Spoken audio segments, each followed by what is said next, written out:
Hello जी, क्या हाल चाल है। So welcome back to my channel. आज मैं आपको एक थ्रिलर मूवी जिसका नाम है सर्च आउट ये एक्सप्लेन करने वाली हूँ। ये मूवी इंस्पायर्ड है ब्लू व्हेल चैलेंज से, जो एक रशियन गेम थी जिसने कई लोगों को मैनिपुलेट किया था अपनी जान देने के लिए। तो आई होप कि अब तक आपने वीडियो को लाइक कर दिया होगा, और अगर नहीं किया है तो फटाफट से लाइक कर दीजिए। एक लाइक ही तो करना है, तो जल्दी से कर दो। तो चलिए बिना किसी देरी के चलते हैं अपने एक्सप्लेनेशन की ओर।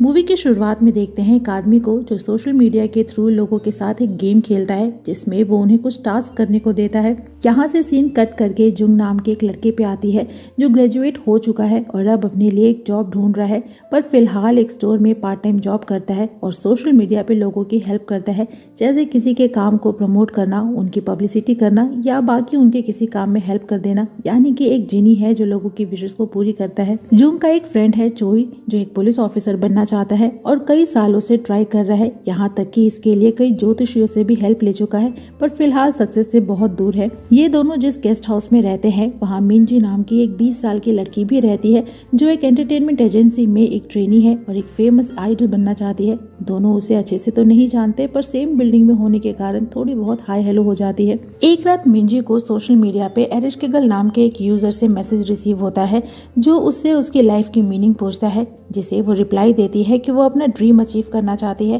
पर वो यूजर उसे बोलता है कि ड्रीम्स सिर्फ इल्यूजन होते हैं आपकी फालतू लाइफ के फेलियर्स को छुपाने के लिए, और पूछता है कि क्या वो लाइफ की सच्चाई जानना चाहती है। और ये सीन यहीं पे कट हो जाता है। वैसे एरिस्टिगल एक सुमेरियन गॉडेस है जिसे गॉडेस ऑफ अंडरवर्ल्ड कहा जाता है, यानी क्वीन ऑफ डेथ। वहीं जुंग को देखते हैं जो एक साइकाइट्रिस्ट की हेल्प करने जाता है, जिसने नई अपनी क्लिनिक ओपन करी है, जो अभी लोगों को फ्री करियर काउंसलिंग दे रही है, खास करके जॉब सीकर्स को। और जुंग उसके कुछ फोटोग्राफ्स लेकर अपने सोशल मीडिया पे डालता है और उसके काम को प्रमोट करता है। यहाँ वो साइकाइट्रिस्ट जिसका नाम पार्क है, वो जुंग को भी अपनी काउंसलिंग कराने को बोलती है, पर अभी के लिए वो इसे इनकार कर देता है। रात वो चोई को बताता है कि मिंजी ने सोशल मीडिया पे उसे अपनी विश बताई है कि वो उसे अपनी वरीज बताना चाहती है। दरअसल जुंग ये जो जिनी वाला काम सोशल मीडिया पे करता है वो अपनी आइडेंटिटी छुपा कर करता है, इसीलिए मिंजी को नहीं पता कि वो कौन है। तो चोई उसे उसकी विश पूरी करने को बोलता है, क्योंकि शायद से मिंजी अकेला फील कर रही हो और सच में किसी चीज को लेकर परेशान हो। पर जुंग जनरली उन्हीं की हेल्प करता है जिनके सोशल मीडिया पे अच्छे खासे फॉलोअर्स हों, इसीलिए वो मिंजी को उसकी हेल्प करने से इनकार कर देता है। लेकिन कुछ दिनों बाद उन्हें पता चलता है कि मिंजी ने सुसाइड कर लिया है, जो जानने के बाद जुंग को बहुत अफसोस होता है कि काश उसने मिंजी की बात सुन ली होती, और खुद को बहुत कोसता है। वो एक बार फिर से उसके सोशल मीडिया प्रोफाइल को विजिट करता है, जहाँ सभी ने उसकी डेथ पे अफसोस जताया था। वहीं जुंग भी उसे सॉरी लिखना चाहता है, पर वो ये भी नहीं लिख पाता। खैर, यहाँ जुंग को मिंजी की प्रोफाइल विजिट करते समय अपने प्रोफाइल पे एक मैसेज रिसीव होती है उसी एरिस्टिगल नाम के उस यूजर से, जो उससे भी सेम सवाल पूछता है कि उसकी लाइफ की मीनिंग क्या है, जिसे जुंग डिलीट कर देता है। पर तभी उसे मिंजी की प्रोफाइल से मैसेज रिसीव होती है कि वो उसके क्वेश्चन का रिप्लाई क्यों नहीं दे रहा। यानी एरिस्टिगल ने मिंजी की प्रोफाइल हैक कर ली थी, जो बात वो चोई को भी बताता है। उसे ये भी पता चलता है कि कुछ दिनों पहले एरिस्टिगल और मिंजी की भी बात हुई थी और उसने मिंजी से भी सेम क्वेश्चन किया था।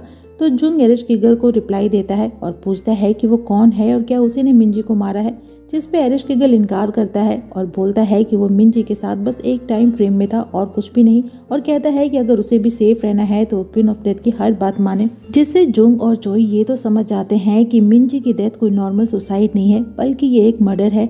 तो वो लोग मिंजी के केस के इन्वेस्टिगेटिंग ऑफिसर से इस बारे में बात करते हैं, पर वो उनकी बातों को सीरियसली नहीं लेता कि भला कोई सोशल मीडिया के थ्रू मर्डर कैसे कर सकता है, और दोनों को इस केस से दूर रहने को बोलता है, क्योंकि ये केस एक सुसाइड केस प्रूफ हो चुका है और अब ये बंद होने वाला है। पर जुंग और चोई श्योर थे कि ये सुसाइड नहीं बल्कि मर्डर है, किसी ने जानबूझकर मिंजी को उकसाया है, और इसीलिए वो खुद ही सच्चाई को सामने लाने का फैसला करते हैं और पहुंच जाते हैं एक प्राइवेट डिटेक्टिव कम माफिया के पास। माफिया इसलिए कहा क्योंकि मुझे वो वैसा ही लगा।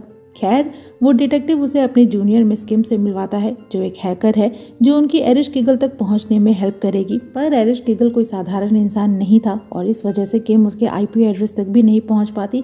पर वो उन सभी अकाउंट को चेक करती है जो एरिस्टिगल नाम से बनाए गए थे, और उसे पता चलता है कि बहुत से लोग उन प्रोफाइल्स को विजिट करते हैं, और सिर्फ एक मिंजी ही नहीं बल्कि उसके जैसे और भी कितने ही लोग हैं जिनसे एरिस्टिगल ने कांटेक्ट किया है, और उन सभी ने सुसाइड कर लिया।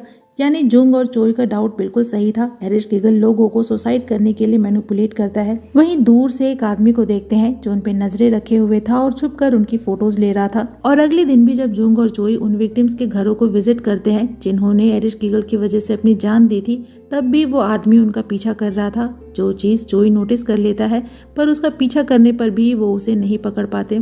अगले सीन में दोनों को साइकाइट्रिस्ट मिस पार्क के साथ देखते हैं जिसकी जुंग ने हेल्प की थी उससे एरिश कीगल जैसे इंसान के बारे में जानने के लिए कि कोई कैसे और क्यों किसी को सोशल मीडिया के थ्रू सुसाइड करने के लिए मैनिपुलेट कर सकता है। जिसमें पार्क बताती है कि लोगों को साइकोलॉजिकली बहुत सारी प्रॉब्लम्स रहती हैं और वो उसे अपने मैकेनिज्म के थ्रू टैकल करते हैं, पर जब वो उसे हैंडल नहीं कर पाते हैं तो अपनी जान दे देते हैं क्योंकि वही उनका लास्ट एस्केप प्लान होता है।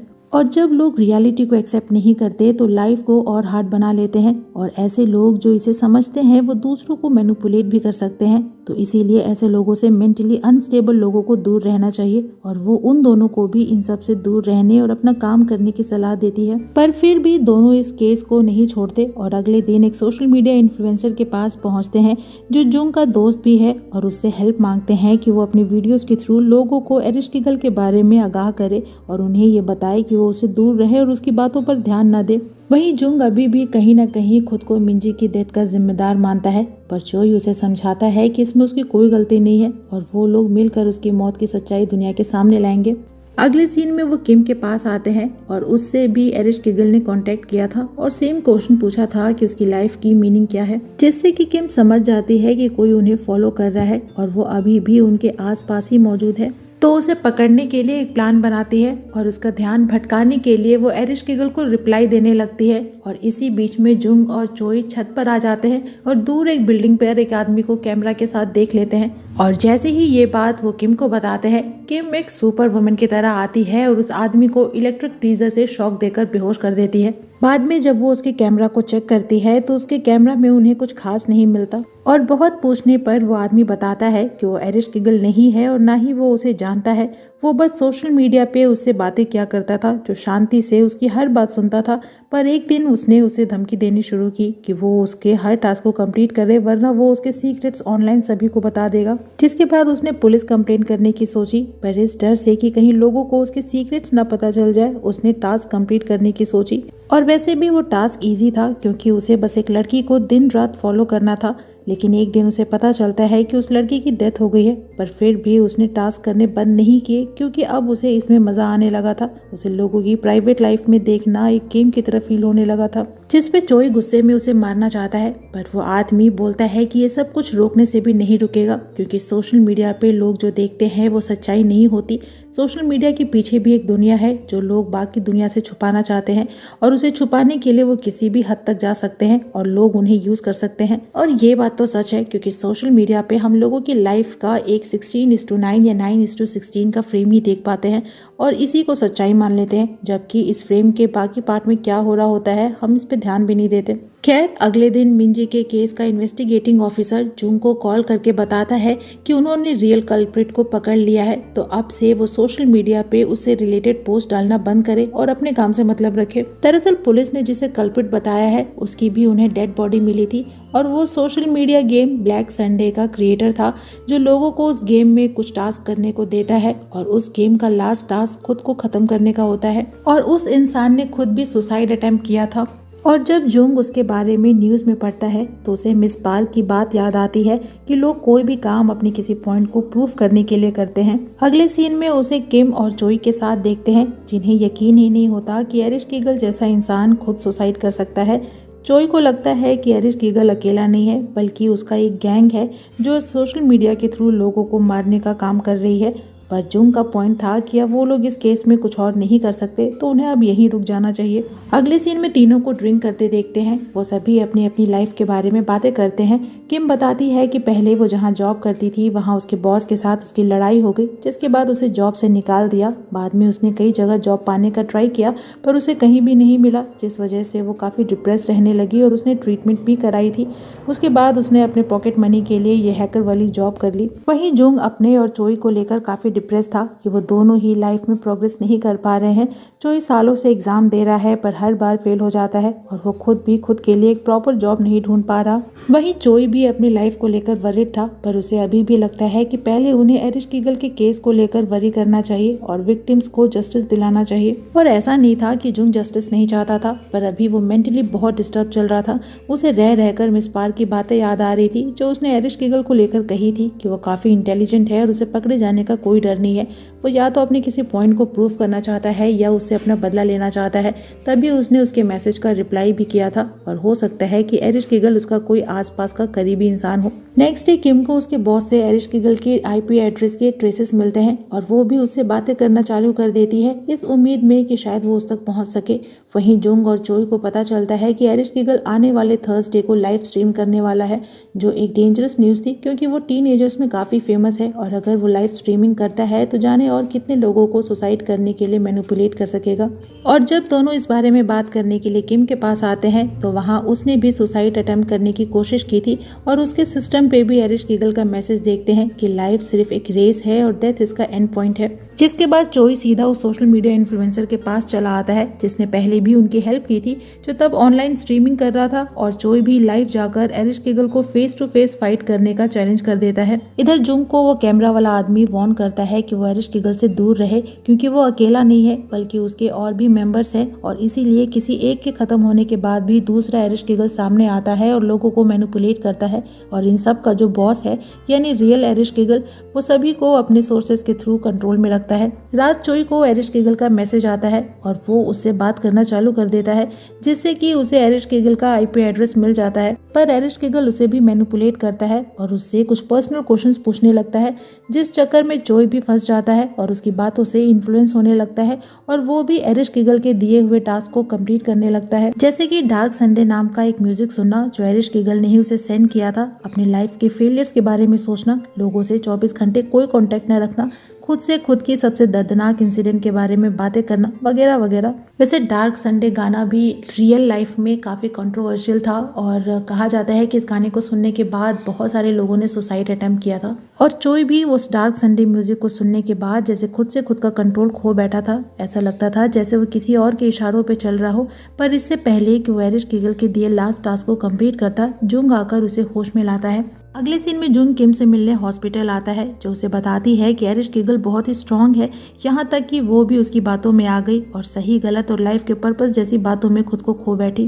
पहले तो उसे लगा कि वो इन सब चीज को हैंडल कर सकती है, पर वो अपनी सोच से ज्यादा ही कमजोर निकली। जिसके बाद वो उसे एरिश कीगल का एड्रेस देती है जो उसके बॉस ने चोई को मिले आईपी एड्रेस से निकलवाई थी और बोलती है कि अब वही अकेला बच गया है और अगर वो चाहे तो इसे आगे कंटिन्यू कर सकता है और एरिश कीगल को लाइव स्ट्रीमिंग करने से रोक सकता है, लेकिन उसे बहुत ही अलर्ट रहना होगा और एरिश कीगल की बातों को अवॉइड करना होगा। तो थर्सडे को जिस दिन एरिश कीगल लाइव स्ट्रीमिंग करने वाला था, जुंग उससे मिलने उसके घर जाता है, पर रास्ते में उसे कई लोग फॉलो करते हैं जो एरिश कीगल के फॉलोअर्स थे और जुंग मिन जी के इन्वेस्टिगेटिंग ऑफिसर को कॉल करके बताता है कि उसे रियल कल्प्रिट का पता चल चुका है और वो उसे उसका एड्रेस सेंड कर रहा है। लेकिन तभी वो लोग जो जुंग को फॉलो कर रहे थे वो उसे घेर लेते हैं, पर तभी चोई वहां आकर जुंग को बचा लेता है और उसे वहां से भगाकर खुद उन लोगों से फाइट करने लगता है। इधर जुंग एरिश कीगल के एड्रेस पे पहुंचता है और वहां उस इन्वेस्टिगेटिंग ऑफिसर से भी मिलता है, पर जुंग को याद आता है कि उसने तो अभी तक एरिश कीगल का एड्रेस उसे सेंड ही नहीं किया था, यानी कि वो ऑफिसर भी एरिश कीगल से मिला हुआ है और वो उसे पकड़कर उसके पास लाता है। दरअसल कुछ दिनों से एरिश कीगल के लोग उस ऑफिसर को फॉलो कर रहे थे और उन्होंने उसकी रिश्वत लेते हुए फोटो ले ली थी, जिसके बाद से एरिश कीगल उस ऑफिसर को ब्लैकमेल कर रहा था और उसी के कहने पर वो जुंग को उसके पास लाया था। और जुंग देखता है कि एरिश कीगल कोई और नहीं बल्कि वही साइकाइट्रिस्ट मिस पार्क है जिसकी उसने हेल्प की थी और वो ही लोगों की काउंसलिंग के नाम पे उन्हें मैनिपुलेट किया करती थी और उनकी पर्सनल इन्फॉर्मेशन निकाल कर उन्हें सोशल मीडिया पे ब्लैकमेल किया करती थी। और जब लोग मेंटली गिल्ट से भर जाते थे या सच में अपनी लाइफ यूजलेस समझने लगते थे, तब वो उन्हें वही ब्लैक संडे म्यूजिक सुनने को बोलती थी और उसके बाद उनके साथ एक गेम खेलती थी। वो लोग वो म्यूजिक सुनते ही खुद से खुद का कंट्रोल खो बैठते थे और उन्हें दिए टास्क कंप्लीट करने लगते थे, जिसके लास्ट टास्क में वो खुद को खत्म कर लेते थे क्योंकि उन्हें लगता है कि क्वीन ऑफ डेथ यानी एरिश कीगल ही उनकी सेवियर है और वही उन्हें इस पेनफुल लाइफ से बाहर निकाल सकती है। पार्क बोलती है कि वो लोगों को उनके दुख भरी लाइफ से आज़ादी दिलाती है और फिर से जुंग से वही क्वेश्चन पूछती है कि उसकी लाइफ की मीनिंग क्या है। पर जुंग उसे एक किलर बुलाता है जो लोगों को मैनिपुलेट करती है और उसे किम के थ्रू पार्क की सच्चाई भी पता चल चुकी थी। दरअसल 3 साल पहले जुंग ने ऑनलाइन एक फ्राइड चिकन रेस्टोरेंट की कंप्लेन की थी, जो देखते देखते एक स्कैंडल बन गई और लोग उस फ्राइड चिकन को बायकॉट करने लग गए, जिस वजह से उस कंपनी पे इन्वेस्टिगेशन बैठ गई जो रेस्टोरेंट को रॉ मटेरियल सप्लाई किया करती थी, जिस वजह से वो कंपनी बैंकक्रप्ट हो गई और उसके ओनर ने सुसाइड कर लिया। और पार्क उसी ओनर की बेटी थी जो उन सब लोगों को ट्रेस करके उनसे अपने फादर की मौत का बदला ले रही थी जिन्होंने ऑनलाइन उनके लिए कैंपेन चलाई थी, जबकि उस पूरे केस में उसके डैड या उनकी कंपनी की कोई गलती नहीं थी, बल्कि गलती उस रेस्टोरेंट की थी। पर सोशल मीडिया पे किए एक कंप्लेन की वजह से लोग बिना सोचे समझे, बिना सच्चाई जाने, भीड़ की तरह एक सुर में ही वही करने लग गए जो उन्हें करने को कहा गया। जो जानने के बाद जुंग उससे माफी मांगता है कि इन सब में उसकी गलती है तो वो बाकी लोगों को छोड़ दे, पर पार्क बोलती है कि इसमें उसकी कोई गलती नहीं है, बल्कि गलत तो वो लोग हैं जो बिना सोचे समझे किसी के कहने पे कोई काम करने को तैयार हो जाते हैं, जिन्हें सच और झूठ से कोई मतलब नहीं होता और इसीलिए उन्हें जीने का भी कोई अधिकार नहीं है। जिसके बाद वो ऑफिसर को बोलती है जुंग को मार देने के लिए। वहीं चोई भी उन लोगों से फाइट कर रहा था, पर वो लोग ज्यादा थे और चोई अकेला था, तो इससे पहले कि वो उसे मार देते वहाँ किम आकर उसे बचा लेती है और इधर किम का बॉस जुंग को बचा लेता है। लेकिन तब तक पार्क लाइव स्ट्रीमिंग करना चालू कर देती है और बैकग्राउंड में वही ब्लैक संडे म्यूजिक ऑन कर देती है, पर जुंग बोलता है कि अब इससे कोई फायदा नहीं है क्योंकि उसने उससे पहले ही लाइव स्ट्रीमिंग ऑन कर दी थी। दरअसल उसने अपने शर्ट में बटन्स के बीच में एक कैमरा पहना था जो उसे अपने इन्फ्लुएंसर दोस्त से मिली थी और उसी की हेल्प से वो अभी पार्क की सच्चाई लोगों को लाइव दिखा पा रहा था। जो जानने के बाद पार्क खुद भी सुसाइड करने चल देती है, पर अगले ही सीन में उसे पुलिस के साथ देखते हैं जिन्होंने उसे बचा लिया था और मर्डर के इल्जाम में उसे अरेस्ट कर लेते हैं। और अगले सीन में जुंग सोशल मीडिया पे सभी को एरिश कीगल की पूरी स्टोरी बताता है कि उसने क्यों लोगों को मारना शुरू किया और वो खुद कैसे इस इंसिडेंट से रिलेटेड था, और साथ ही खुद की आइडेंटिटी भी रिवील कर देता है और बोलता है कि भले ही हम कुछ गलतियां करते हों और हम में कुछ कमियां भी हों, पर हम कैसे हैं कैसे नहीं, या हमें जीने का हक है या नहीं, ये हम खुद डिसाइड करेंगे, ना कि हमारी जगह कोई और डिसाइड करेगा। वैसे इस बात से तो मैं भी एग्री करूंगी और रिक्वेस्ट करूंगी कि प्लीज़ किसी के बहकावे में मत आना। लाइफ बहुत ही प्रीशियस है और सिर्फ इसलिए कि आप इस बॉडी में रह रहे हो तो सिर्फ आपका ही आपकी लाइफ पे हक है, ये भी मत सोचना।